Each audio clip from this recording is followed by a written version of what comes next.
If this shuts off, give me a holler if you can see it. I do have more batteries. So today we've got an interesting combination. The one individual I have, of course, is Daniel Dennett.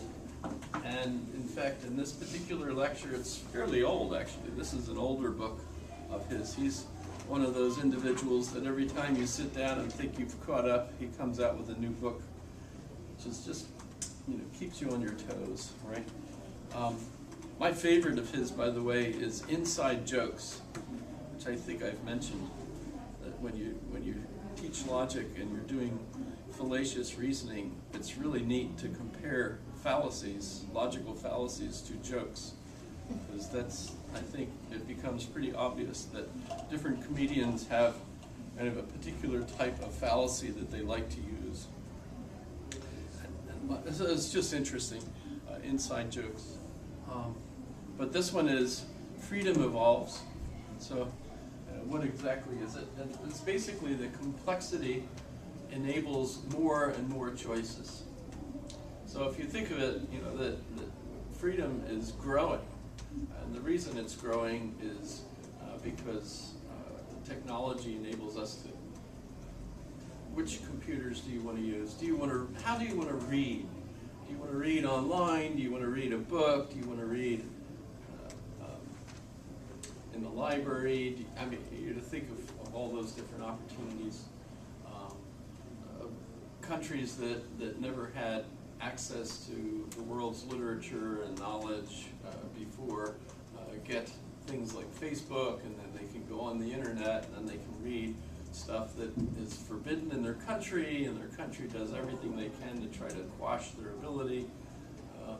Beware if you walk into the embassy in the country where you're hiding out, because they might have a hit team of 15 people there to kill you. Is that true? Anybody read about that? That sounds pretty terrible. One of my friends works in lots of foreign countries, and I asked him, so are you going to go into any Saudi embassies anytime soon? His reaction was the icon with the tears, or the wow. Because it was the wow one. Like, OMG. Would they kill them? Would they kill him even if he was working as the diplomat for the U.S., or would they just kill him because he's American? Oh, he wasn't a diplomat. He was a journalist. Oh, okay. Isn't there like some sort of like rule, like quote unquote rule of war, like you don't kill journalists? Yes. I doubt they go. We're not supposed to kill any non-combatants, period. Well, But there's actually lots of articles about him right now. About your friend? No, this Oh. journalist who was a Saudi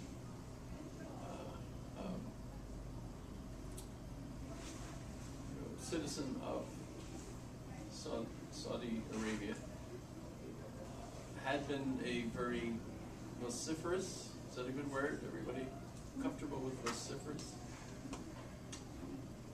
Journalist, vociferous, vocal, Okay.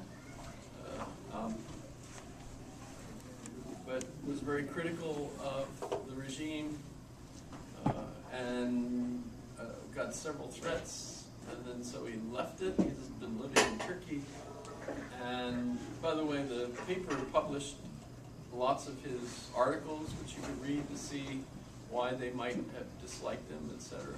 But apparently he was doing the paperwork to marry, and had to go into the Turkish Saudi embassy in Turkey, and when he went in, he was even worried in there, believe it or not, left his phone and stuff with his girlfriend, and said, if I don't come back out right away, call the police, or whatever. And he's totally disappeared. So the conclusion is that the Saudis had sent a hit team of 15, and where did they get the title? The number 15 people. They killed him, but he's a citizen of their country, right? Yep. Oh my god. Plus it's, of course, got everybody upset. where is he, etc. And they're even selling monster clothing. How does monster clothing, the ad doesn't fit the article, it's because they know I have a dog? Why are they advertising? It's aimed at me, right? Yeah, it's aimed at me, dividend retirement portfolio. That's like the you know, cookies. They like look at what you search for, so. It's based Looking for on dog me. t-shirts. One is the loneliest number, you know, so all these ads are aimed at me. Sorry about that. Yeah, the Hotel Captain Cook. Yeah, that's gotta be us, right? I Sorry. love the captain. Have you done the ghost tour when they go into No, the I know Rick. He's a good friend of mine. It's so much fun. That was my Sweet 16. Oh, that's cool. Was the ghost tour in November.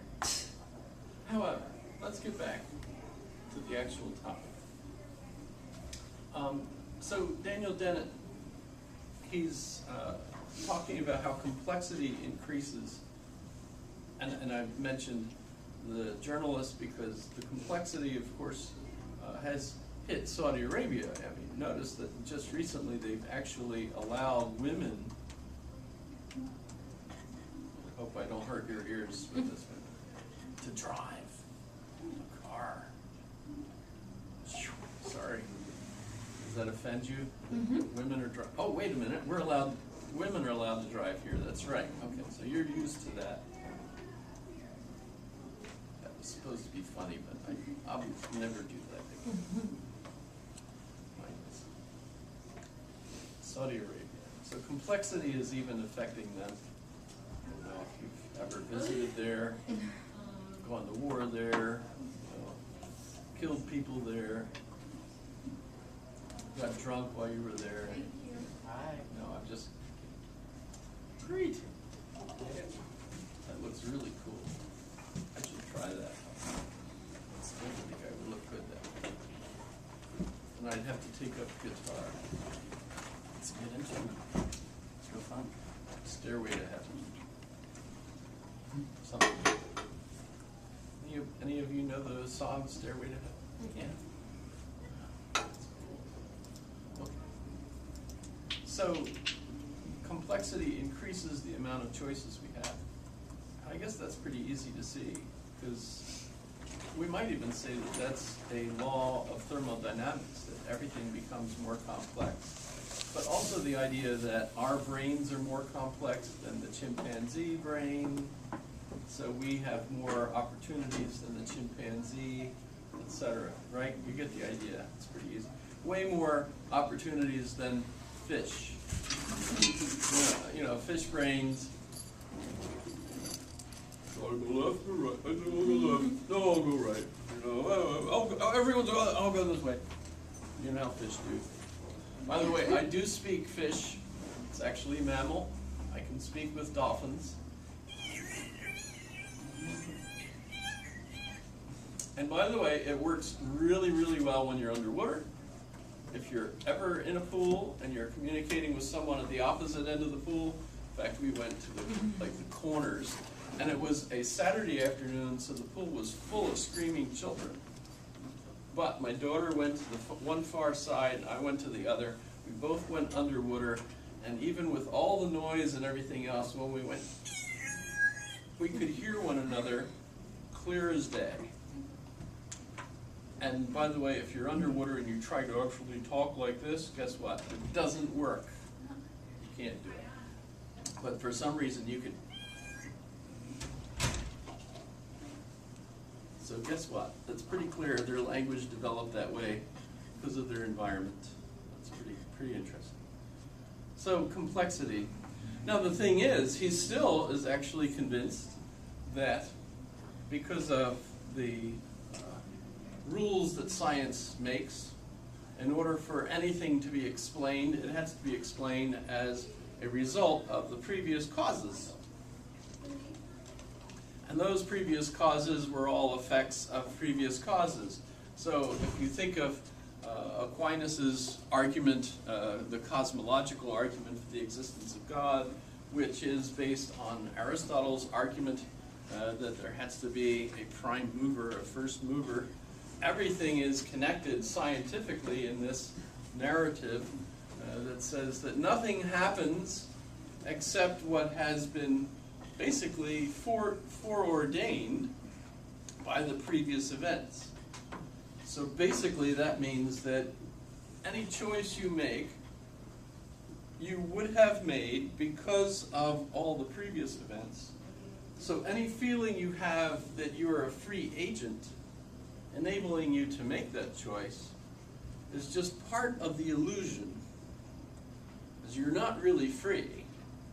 It's just that because you're not able to calculate all the previous events, what you do is think that you're making a choice.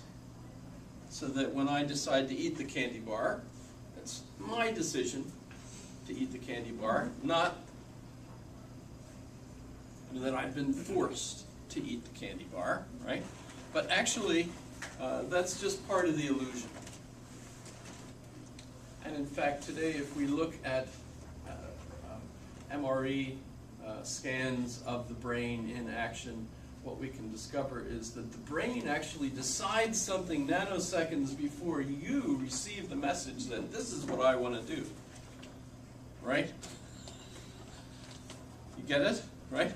So I am kind of just riding on top of this brain as an observer, and I've been programmed to think of myself as making the decisions that this body decides to do. So they're mine, right? That's my decision. But actually, I'm just sitting there as an observer watching. That's just an illusion of control that I have. But in fact, my body had actually decided it on its own. And by the way, oh, and okay, you can think that you did it. Isn't your brain like controlled by you though? Like, don't you have ownership of your brain? Like, your brain doesn't like move independently like from yourself, like think independently. Like, isn't it a part of you? Well, it's actually way too early to say, oh, for sure this is the way it works, because obviously brain sciences are in their infancy. Yeah. Which, yes. There are also ways to lose the you or the ego. Like, Ways to lose the you and ego. well, just lose the ego entirely. Well, the ego, in a sense, is a fiction, right? So if no black, here it is. So if we have the id that's sitting there, right? Which, by the way, I love this because that's Greek for like the self, in a sense. The ego is Latin for self. But if you think of it, if you really love the id, and that's all you could focus on, just like we have the word patria, your country, and if that's your focus, you're a patriot, right? So if you're totally focused on the id, that's where you get idiot, right? Because every decision you make with someone else, it's because, oh, this will really make me feel good. That's why everyone calls you that. That's just fun. But so the id is kind of the biological self in Freud's tetralogy, right? And the other over here is the super ego, which is basically society, right? The big ego, right? That's basically, you're not allowed to do this. You must show up here. You should eat a good breakfast. Don't eat a donut, that's crap, etc. That kind of thing. If you are going to eat a donut, just eat the holes. Because they're the only thing that's good for you, right? So, of course, the donut industry took advantage of that and now can sell you donut holes, right? So you still get to eat something that you bought that's got donut. And you say, I'm just eating the holes. You're okay, right? So this tells this what to do, and the end result is this fictitious set of beliefs we call the ego, the I. And if it's loaded with all sorts of things that the id wants to do that the superego won't let the ego do, those become unconscious drives. Well, actually the unconscious drives are there, but they become kind of those things that want to get out and will slip to the surface, and hence they get called Freudian slips, right? Where you actually accidentally say something that, oh, sorry, I'm not allowed, the superego won't let me say that, but oh, it came out.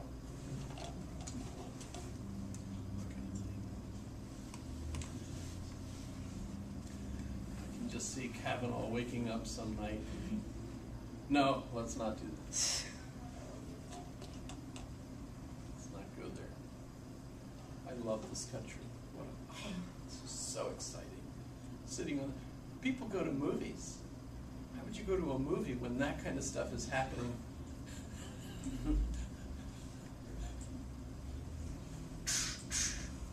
The vote is, that's just drum roll.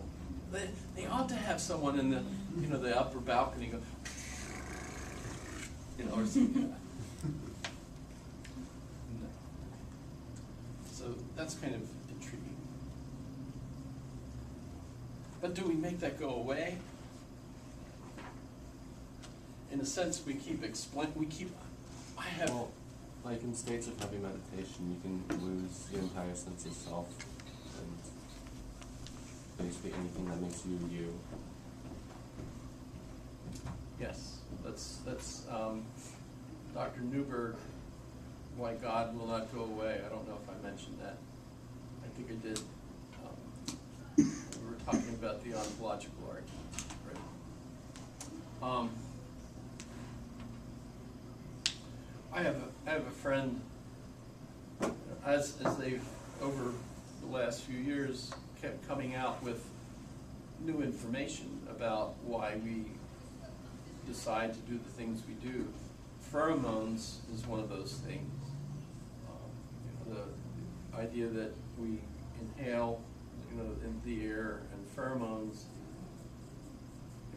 go into the very base receptors of our nose, which are then connected to the brain, the shortest route possible, so that we immediately become aware of the pheromonal communications of our human environment. So we learn the emotional state of others, but it's not something that we're aware in the part of the brain that thinks it's running things. It's subliminal, right? So it's stuff that our biochemistry is reacting to the biochemistry of the others immediately around us through our pheromones, and we don't even realize any of this stuff is going on. But now, because of science, we're aware of all of that stuff, and so we can basically say, oh, the reason you fell in love with her is because she was in heat. Well, we don't say that. We say she was fertile. And didn't I mention the problem with the pill, right? Is all the folks that are taking the pill since like the 50s are ingesting pregnant mare hormones, right? Premarin, right? Yes? I didn't mention it? Pregnant mare urine? Right, that's how they get the oh, you were not here, right? But so your pheromones include the message that I'm a pregnant horse, and I'm pregnant with a horse, right? Which, if you're the husband receiving that pheromonal message, that's kind of depressing, because that means your wife is pregnant, so you can't copulate with her right now because she's already carrying, right? Plus, it's not even my child, it's the child of some horse that I'm competing with, which is irritating, right? So if you think, wow, why are marriages decreasing? Why are people not able to stay married for a long time? The pill has been kind of confirmed as one of the concerns we have. Of course, do we want to give up the pill? That gives women the control over their bodies, etc., among other things, right? But at the same time, that seems to have been what damaged marriages. Because marriages are on the decline, although Divorces are declining now, and the reason for that is there's so few married people left. You get the idea, right? Well, my friend was very disappointed to discover that the reason he fell in love with his wife was because of pheromones that he had no control over. It was the brain basically, oh, I'm attracted, I don't know why. So it's kind of depressing because as all these new things get discovered, you end up feeling like, wow, I thought I was a free agent making my own decisions. And guess what? No, I'm wrong. The reason I like certain foods is because my body recognizes it needs the nutrition in that food. You've heard that kind of an argument, right? Or I'm addicted to chocolate or sugar. You know, I don't need sugar. Sugar is what? Empty calories, right? Fruits and vegetables have sugars in them, which is why we like those. It helps lure us to them. But as he points out, sugar, is not a what's he call it? Let's see. This is a different one. Like him. Daniel Dennett.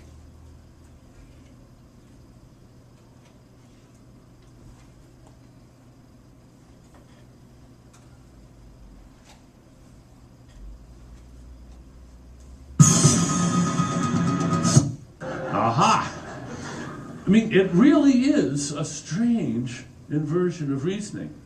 You would have thought it stands to reason. Think, first there was sweetness, and then we evolved to like sweetness. You got it backwards. That's just wrong. It's the other way around. Sweetness was born with the wiring, which evolved. And there's nothing intrinsically sexy about these young ladies. And it's a good thing that there isn't. Because if there were, then Mother Nature would have a problem. How on earth to get chimps to mate?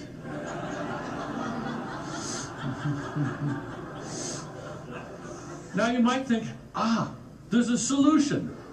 Hallucination. That would be one way of doing it, but there's a quicker way. Just wire the chimps up to love that look. And apparently they do. Get the idea. Yes. What are the necessary conditions for life? Philosophers' traditional moves is to be an essentialist at this point. Say, here are the essential conditions, and we have the first. So that's pretty cool. So more and more of our free scare quotes. What else? What's the other word for scare? Air quotes. Air quotes. Okay. I knew that, but I was drawing her into me.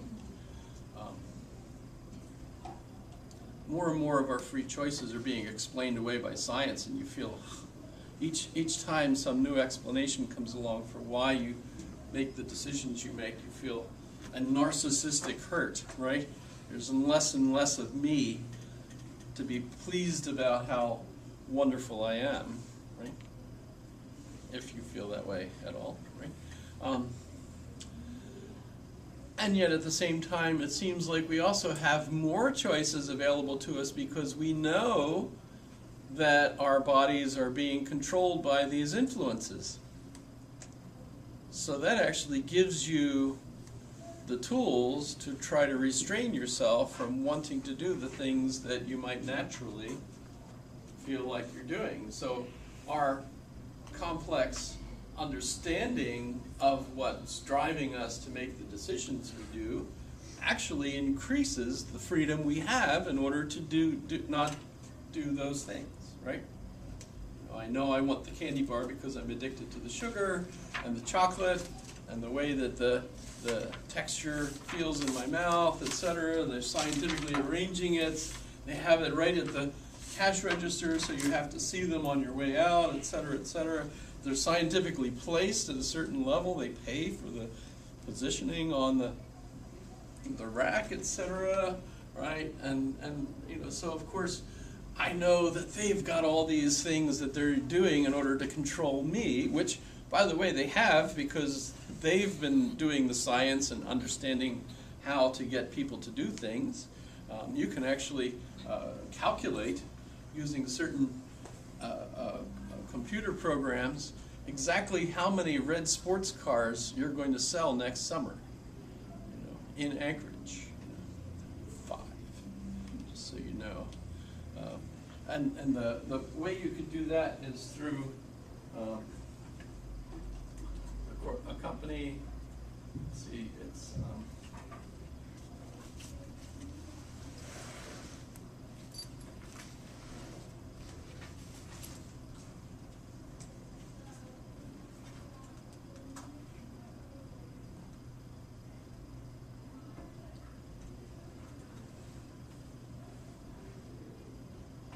this is the book. This is actually pretty old already, and you don't have to pay that much for it.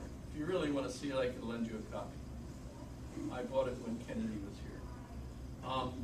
But so you can actually go on to the internet, download the software, fill in the data that you need for the particular thing you're going to try to do, and it will give you, based on the quality of your information, of course, the answer about how much, whatever. And swarm refers to the way humans do things. So they might not know that you, and you will be the 5 people that will buy the sports car, but they know with the basic population we have and the data that they have about how many sports cars are purchased each summer and how many are red, that 5 people will buy sports cars. It's incredibly accurate to that sort of thing, right? The same kind of thing with regard to voting. You can imagine it's only limited to your own imagination where this kind of software will lead and the kinds of businesses that use it. Of course, you have to spend the money. You have to have the computer system. It takes a Unix computer to run the programs, right? So it's not like the kind of PCs you would buy at Costco or something. You have to actually go and buy a major IBM machine or something in order to run this kind of stuff. Or go right to Beijing, and buy from there, right? Don't forget, though, if you buy it from Beijing, they put a chip on it so that they also get feedback on everything you do, just so you know. Because, of course, they've added complexity to, you get the idea, complexity. Adds more and more freedom, but at the same time, that doesn't negate the fact that if you're a scientist and you're using the science narratives, everything is, in a sense, causally connected to the previous events, and that is going to determine the outcome, right? Which means that all of our decisions, etc., are deterministic, right? So not really free. We have the illusion of being free, of making our own choices. But if you're a good enough scientist and you have all the information, you can actually say, now he's going to push the red button. You feel like you just made the decision to hit the red button, but actually not.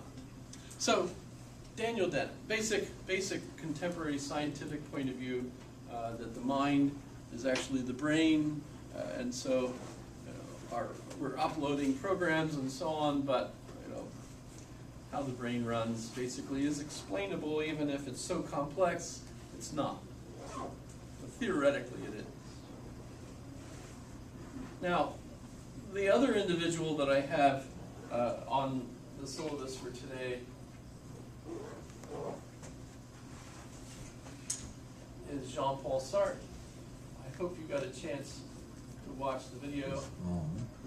And I then said to all of them, yes, to all of them. And even to Simone de Beauvoir, and he would say, especially Simone de Beauvoir, surtout au Castor.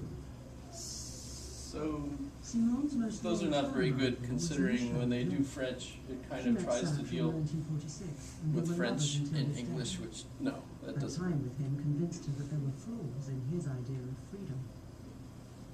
So that's Alors, la Sartre. liberté, je l'ai conquise contre That's one of Sartre's lovers. son idée de la liberté pour les hommes.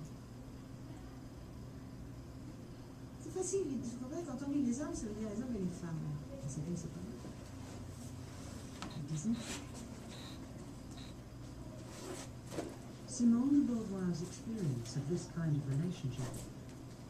So if we look up Sartre,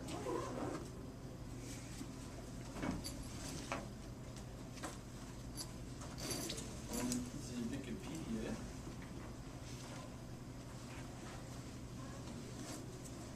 in 1905, dies in 1980. So lived through the Nazi occupation of France, was in World War II, in the military for France, trying to fight against the Nazis, was captured, etc. Released, continued to write.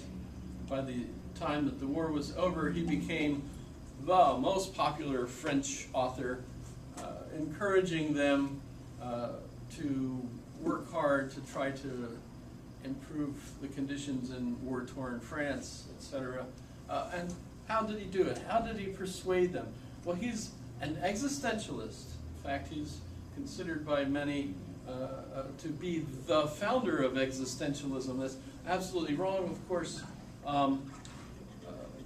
We talk about Søren Kierkegaard, the Danish philosopher, as an existentialist, who was, of course, much earlier.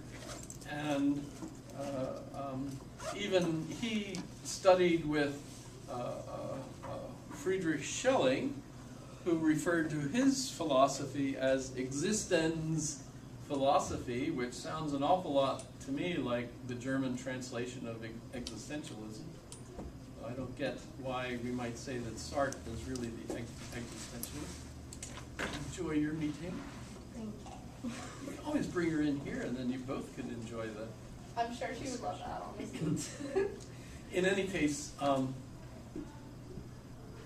how does he argue for freedom? And I remember just absolutely being thrilled with him in college, because I was very depressed for lots of reasons, of course. You know, I came into college absolutely, kind of mediocre. Not sure why I was there, except that I didn't want to be in Vietnam, right? All that kind of thing. But basically kind of bored with life. What do we got to do? I thought I might be a clarinetist, right? That's not a real highly, what the heck. But life struck me as just a boring thing you got to do until you get dead, and then you go to heaven, provided you live correctly, right? So heaven was where all the activity would eventually be, right? But meanwhile, we've got to get up in the morning, eat breakfast, go to school, all that stuff. Right? Boring.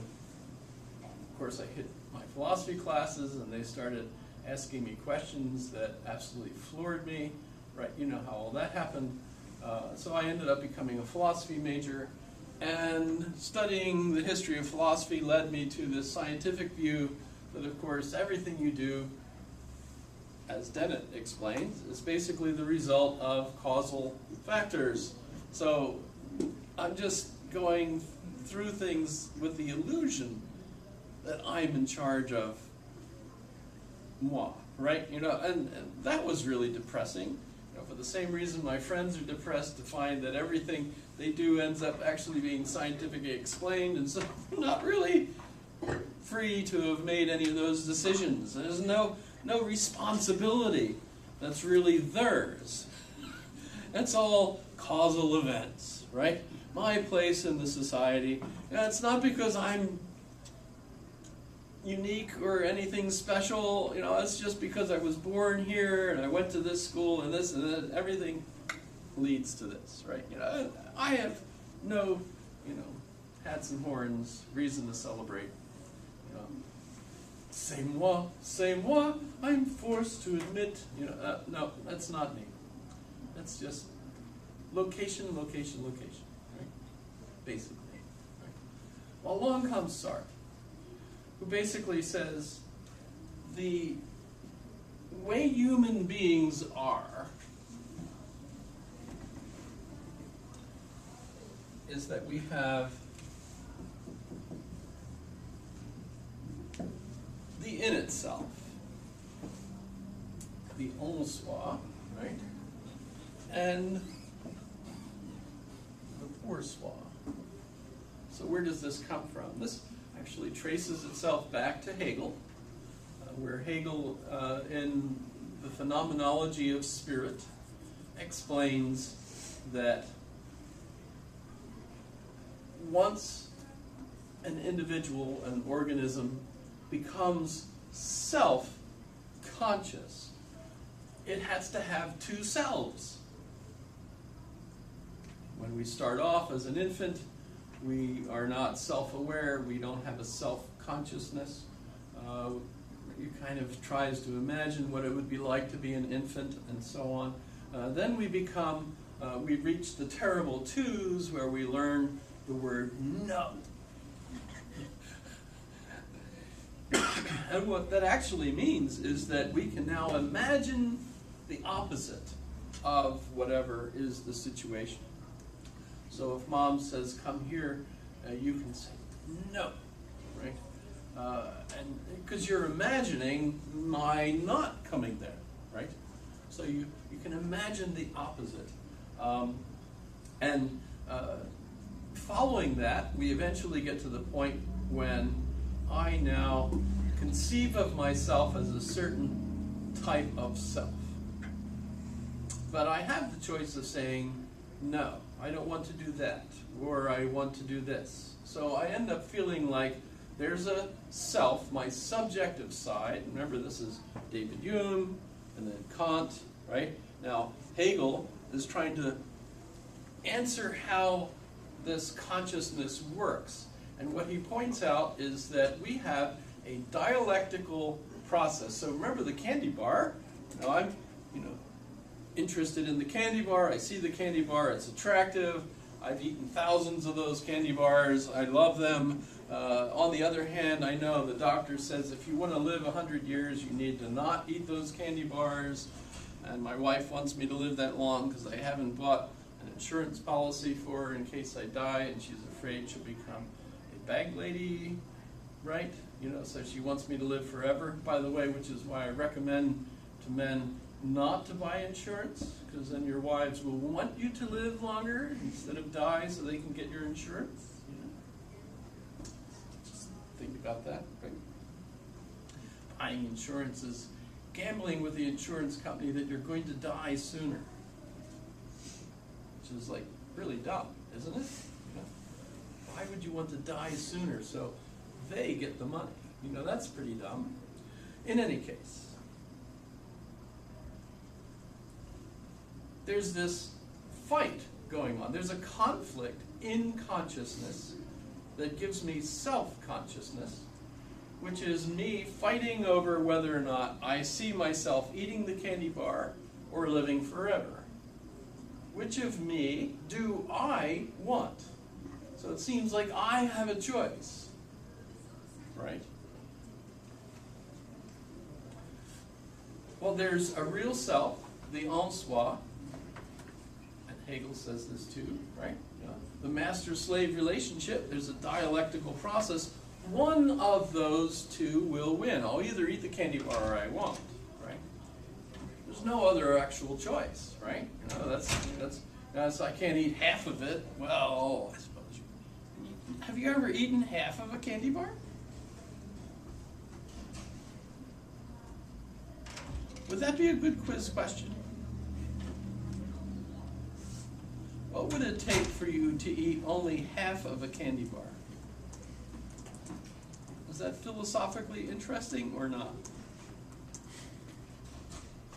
I mean, they scientifically make them so that they're exactly the right size for you, right? Sometimes you could go out and buy a Hershey's candy bar, like for a Christmas gift, and if somebody ate that whole thing, they would die instantly, from, you would need to rescue them with like liquid plumber or something, right? You know, in order to. No, you can't use liquid plumber. I think you kill them faster. Yes, that would kill them faster. But there's kind of human alternatives to that basically, you know, linseed oil. I don't know. Fish oil. I don't know. That would be bad. Sorry. Bad. Is that a good question now? Have you ever eaten half of a candy bar? And keep in mind the puzzle really is, how would you do that? Because they make them just the right size for you to want another one, right? Do you have self-control enough to just eat half of a candy bar? I don't know. Well, so there's a conflict in my very soul, in myself, between part of myself and another part of myself, which if you think about it means there's two of you. It's true that you are one self. That's certainly the case.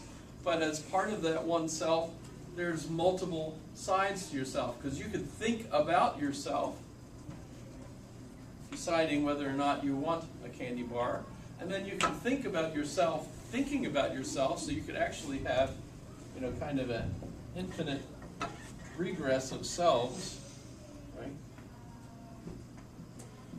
I should think about myself, thinking about myself, thinking about myself, thinking about myself, thinking about myself. So how many selves do you want? By the way, that would also be an explanation for kind of the individuals that have multiple personalities, right? They have so many different personalities that are kind of designed for different things. So one part of me says, eat the candy bar. You know, and the other, no, I don't want to eat the candy bar, you know, etc., right? All that kind of stuff. I mean, you could change it if eating a candy bar is not exciting. You could change it, says, rape the girl. No, don't rape the girl. Okay, let's not go there. I already did, right? Too late. We might point out that in that kind of a situation, you have a society that needs to instill in the males and females, actually, not to rape. So if there's an id that wants to do stuff and doesn't like restrictions, you have to have self-control over that, right? So you imagine society has to teach us to have the right self in charge of all those different decisions. Pretty interesting. And if the society is not set up properly to do that, rural Alaska, scary. If you're reading what's going on, more and more that kind of thing is coming up. Oh my goodness. I mean, here's such a situation.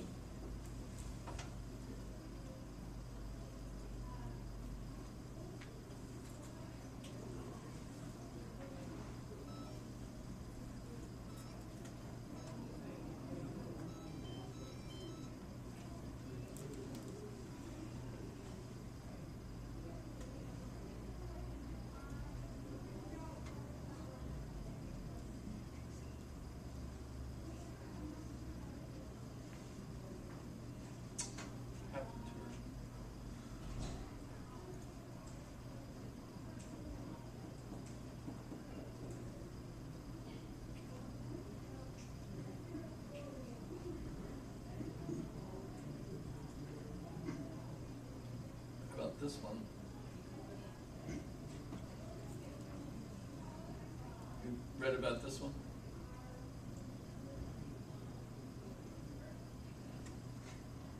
The man picked. Actually, that was not a native, right? Or was it? Do you remember? The victim was picked up by the driver of a car somewhere around Spinard, I guess, and she wanted to go to Muldoon, but of driving her to Muldoon, he drove her to Wisconsin, and a dead end street there where he basically strangled her, etc. Right? He didn't kill her. She woke up. He explained to her he just wanted her to think he was killing her so that he could get excited. It was worse than that, actually, but right. Let her go. But he was caught for this, and they've had the trial, and even though they charged him with, right, you haven't read this? This is like in today's news, right? So the problem was he's basically been let off, given a pass for all of this, for having served roughly 1 year in home, confinement with one of the bracelets on at his parents' home in Homer, right? And now he's free, doesn't have to go to jail. The only fine he had to pay was basically the cost of the bracelet for the year, which is roughly $5,000, etc. And so, of course, lots of people in town are absolutely furious with the court and basically want to fire the judge for making that kind of decision. But today's paper explained why that decision was possible, in fact, why it seemed to really be the only decision that the judge could make. So it's not the judge's fault, it's the laws, it's the way the whole thing worked out, etc.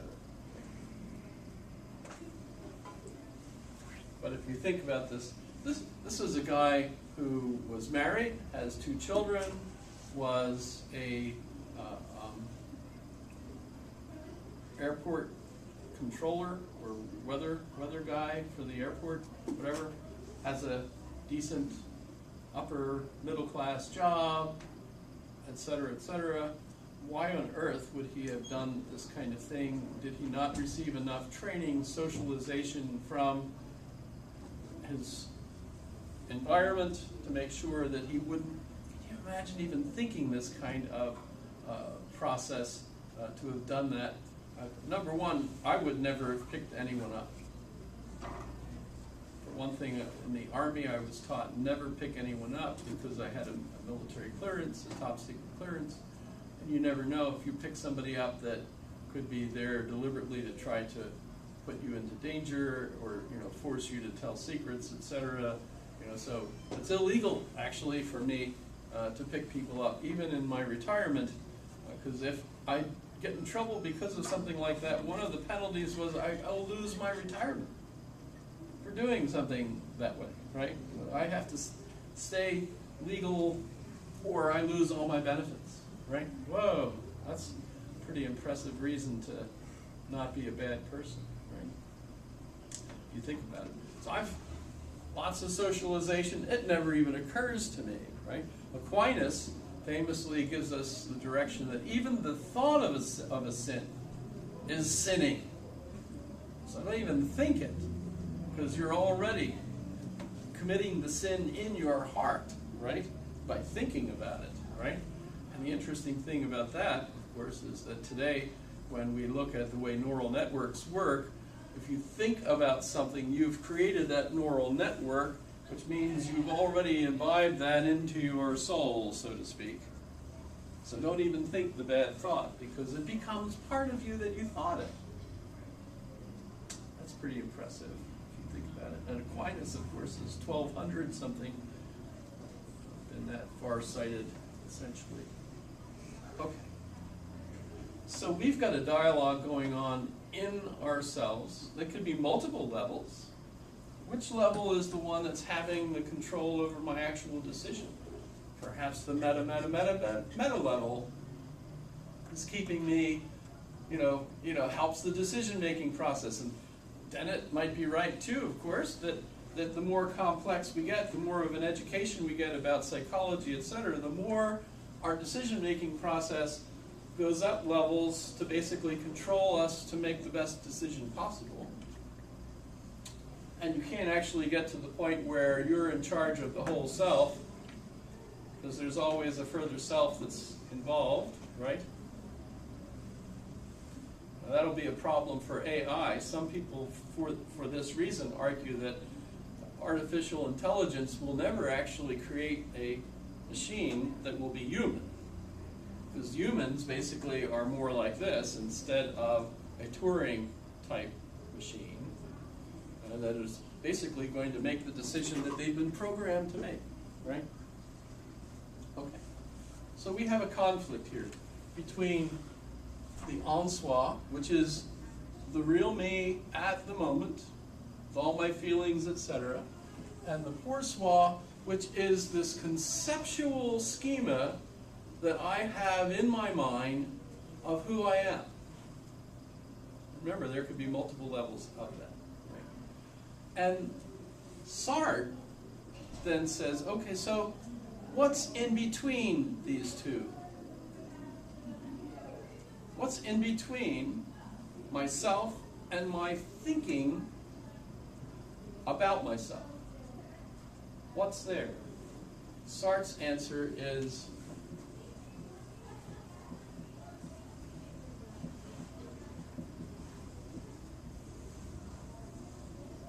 nothingness. The néant, right? L'être et le néant is his book, which in English is being and nothingness.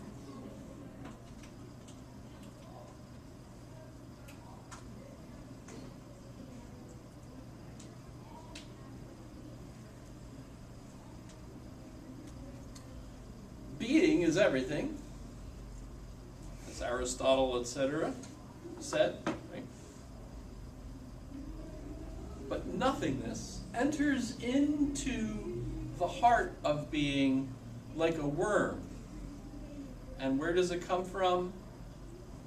The ability that we have to say no. Because Sartre explains that the negative, the not, is not part of the causal chain. It's nothing. There's nothing there, right? It's a gap of being. And as a result, humans can be programmed to do such and such, and all of a sudden, for some reason, this gap steps in, and we say, no, I'm not going to do that.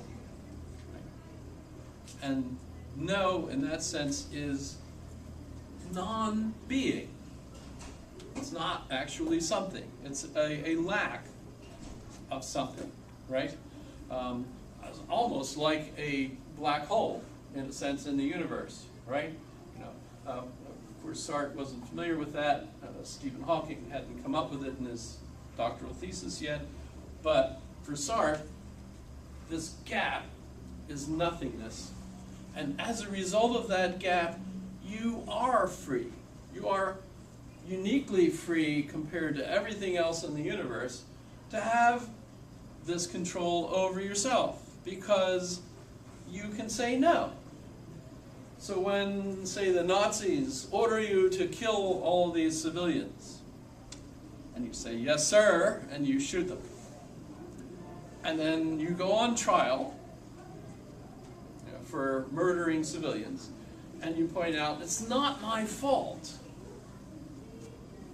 I was only following orders. The reason that I had to do that was because they ordered me to, and if I didn't do it, they would have killed me. It's not my fault. Sartre points out, you're being inauthentic, because you really could have said no, and yes, then they would have killed you and had someone else do it. But the thing is, by doing what they ordered you to do, instead of killing yourself, because you have the ability to say no, right? You are culpable. You are the one responsible for your actions. You always are. In fact, as a human being, you're condemned to be free. You can't avoid having to make a choice. Because even if you do what everyone wants you to do, you're still making the choice. Because you could always say no. Ever since your terrible twos, you've been able to say no. You learned how to do that. You've learned how much fun that was, etc. Right? So you can say no. So you are condemned to be free.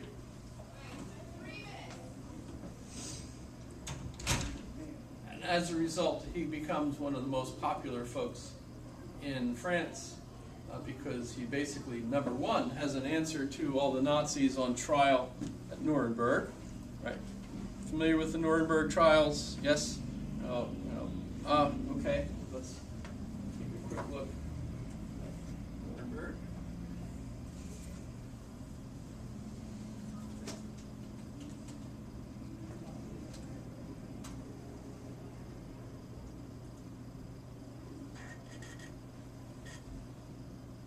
So following World War II, the Allies in Nuremberg set up a trial system where all the Nazis that were... By the way, if you're familiar with Henry Kissinger, how many folks know of Henry Kissinger? None of you? No one? Raise your hands if you're familiar with Henry Kissinger. Ever heard of him? I've heard of him. Okay. Henry Kissinger was a German citizen whose family came to the United States to flee the Nazis. And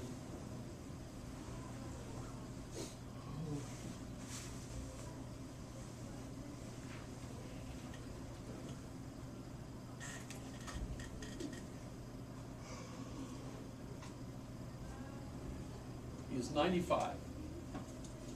He just gave a speech at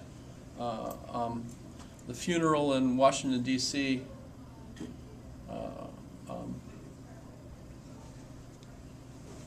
He was the Secretary of State during the Vietnam War, right? And so he's pretty significant still today. Even though he's 95, he was one of the ones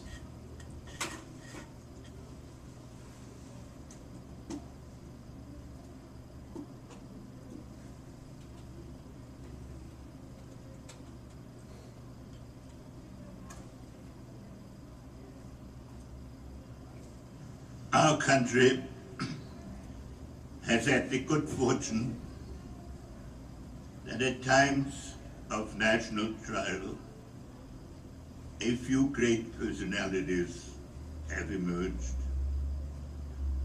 to remind us of our essential unity and inspire us to fulfill our sustaining values. John McCain was one of those gifts of destiny.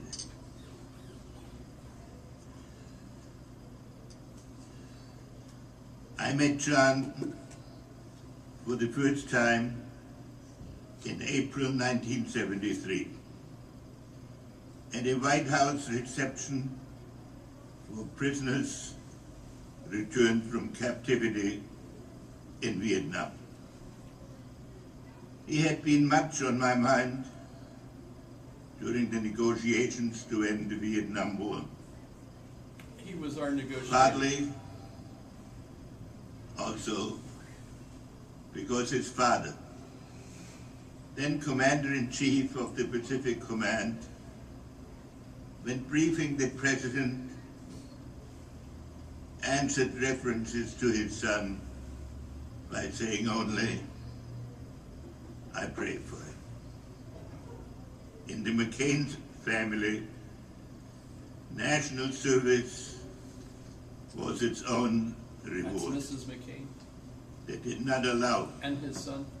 for special treatment. I thought of that when his Vietnamese captors, during the final phase of negotiations, offered to release John so that he could return with me on the official plane that had brought me to Hanoi.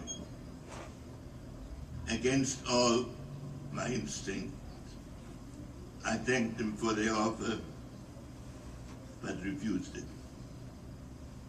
I wondered what John would say when we finally met. His greeting was both self-effacing and moving. Thank you for saving my honor. He did not tell me then, or ever, that he had had an opportunity to be freed years earlier, but had refused, a decision for which he had to endure additional periods of isolation and hardship. Nor did he ever speak of his captivity again during the near half-century of close friendship. John's focus was on creating a better future. As a senator, he supported the restoration of relations with Vietnam, helped bring it about on a bipartisan basis in the Clinton administration, and became one of the advocates of reconciliation with his erstwhile enemy. Honor was John's lodestar. It is an intangible quality. It is not obligatory. Just to give you an idea, 95 years old, he walked up to that podium. Kind of amazing. I'm 67, so I'm beginning to get the idea that, hey, by 95, if I could walk up to a podium, good for me. But I brought it up because when we look at the Nuremberg trials, I suppose I should.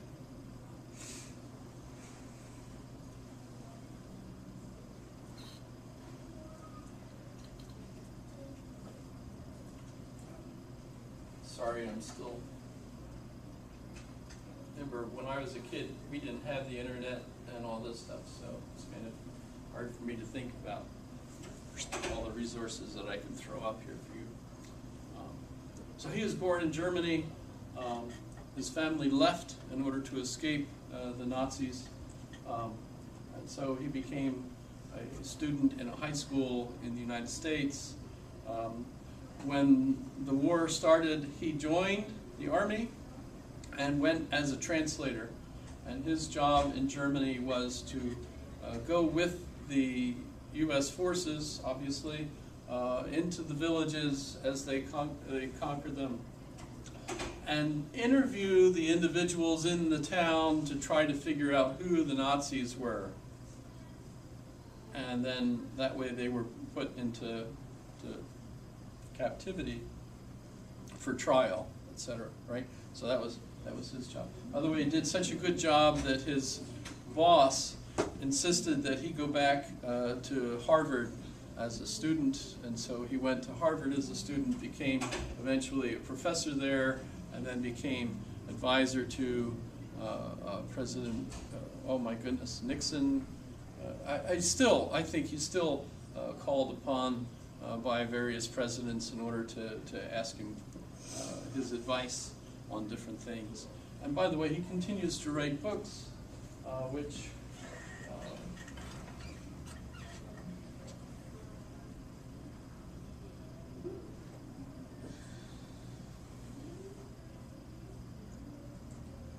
doesn't it say books somewhere? Right. So here's some of his books. the most recent one, notice, is World Order, etc. So if you're interested. Gosh, I should have had him on my list as a philosopher if you're curious. Still alive and writing. And teaching, by the way, and obviously giving speeches and on TV, etc. But you should be aware of him because many of your families probably also hate him because he was the Secretary of State during the Vietnam War, and so he's one of those that were basically in charge of all of that stuff. And so if your family absolutely hates that whole Vietnam experience and has good reasons for it especially, they may very well absolutely hate him. So that's kind of important to know. But so he, if you read about his interviews with different Germans and how he tried to figure out whether or not they were Nazi or not, and then of course they put them on trial at the Nuremberg trials.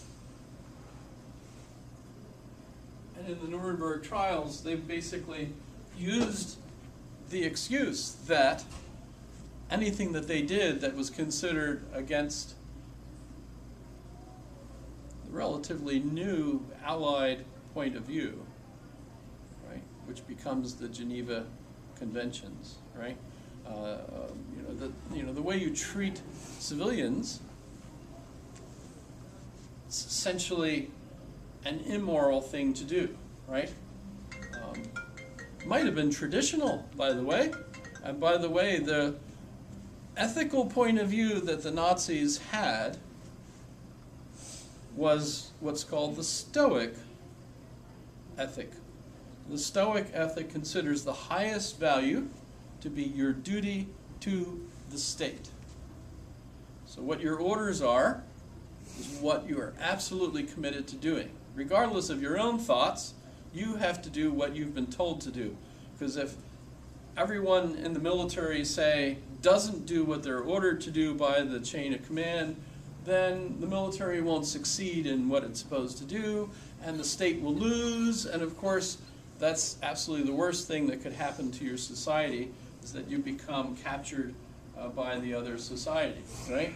So the highest value for a Stoic is to do their duty, right?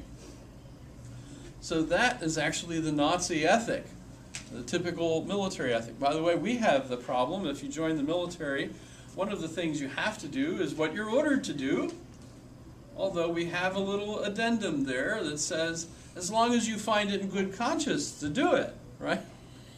In other words, what? Well, part of the problem is we have, in the past,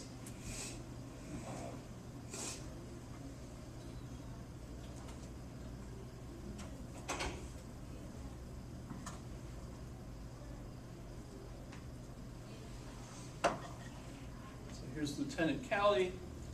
He was, well, depends on your interpretation, but he was more than likely ordered by the higher command to kill civilians in Vietnam.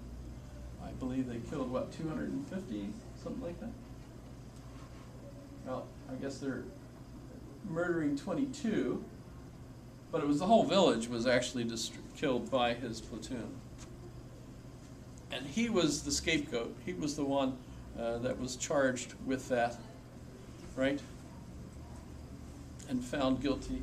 Although, notice that I think he only ended up confined for what? 3.5 years. He was released.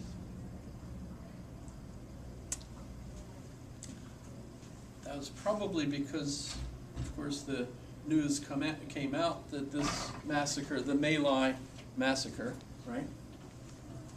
My Lai, however you say it.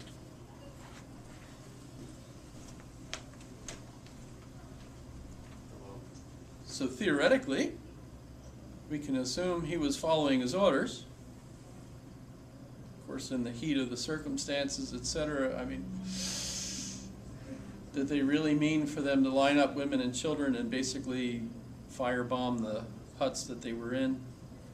Things of that sort. Sounds absolutely horrible, right? But by the way, this didn't happen just once. It's just this was the only time that it ended up going to trial, and that was basically to make sure that everybody felt confident that the Army wasn't doing that. But actually, it's pretty clear that the Army was. So in other words, we were doing exactly the same kinds of things that the Nazis were doing, that we put them on trial for in the Nuremberg trials. And their defense was exactly what a typical soldier's defense would be. I was ordered to do it. But we've got an interesting dilemma in our ethics in that we hold to a higher moral value, which imposes on you as a soldier the decision, the free choice, to not do what you've been ordered to do if you are morally convinced that it's an illegal order. How do you decide to do that? You decide, wait a minute, you want me to do what? Absolutely not. Well, that's the end of your career. You might even go into confinement for for not following orders. How do you make that decision, right? The moral decision. Of course, we have individuals that feel that they're not able to go and fight, so they claim they can't fire a weapon at anyone, right? That's not such a big issue today. It was years ago when we had the draft, and whether or not you wanted to be in the military, if your number came up, you had to go. And one of the things you could do is say that you were a conscientious objector because you didn't want to fight. Of course, the society turned around and said you're a coward. A lot of those individuals went to Canada. Yeah, yes. See how that worked, right? But imagine to make that decision, how perhaps your even parents would have been horrified at you, disown you, if you left home and went to Canada rather than join the military and make us proud. Imagine John McCain doing that? No way, right? Notice both of his sons were sitting there, one sergeant in the Army and the other one, what was he, in the Navy? Captain? I'm not sure. 2 bars. 2 bars, I think. Lieutenant? Not an ensign. In any case, where was I going with this? I got lost. Both of John McCain's sons were all sitting there. Yeah, yeah. But so, when we think about this Nuremberg situation, we impose a ethic on those, so there was no excuse. If they said that they were just following orders, there's no excuse. Jean-Paul Sartre's argument that you are free, even under those circumstances, and you could have decided not to do what you were ordered to do. This would be the same situation, say, with Lieutenant Calley. If you can imagine Lieutenant Calley not doing what he was ordered to do, if he was ordered to do that, right? Sartre says that's what they could have done, and if that's what their decisions had been, then the Nazis would not have been able to do the things that they did, right? So it's your fault. So you can't get out of it by saying it's not your responsibility for the things you did. You are guilty of the things you did. And of course, as a result, we hung lots of the Nazis for doing that. And by the way, the Israelis also killed others when they caught them. Remember, they continued to hunt for them. They still are, by the way. They're still hunting for individuals that are still alive, even though they're in their 90s and so on. Just recently caught one who had been a guard at one of the Konzlager, or the Holocaust.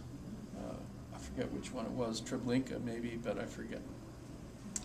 Okay, fun. And I ask you a really serious quiz question. What was it? It was if we were going to have a candy bar, and under what circumstances we want to. Yeah. If you're, you might, also figure, well, what if your commanding officer ordered you to eat the candy bar? Well, let's not go there. You guys having fun? Is this fun? I feel like I was too preachy today. I should have asked questions instead. By the way, 90% of what I said was politically incorrect, depending on your point of view.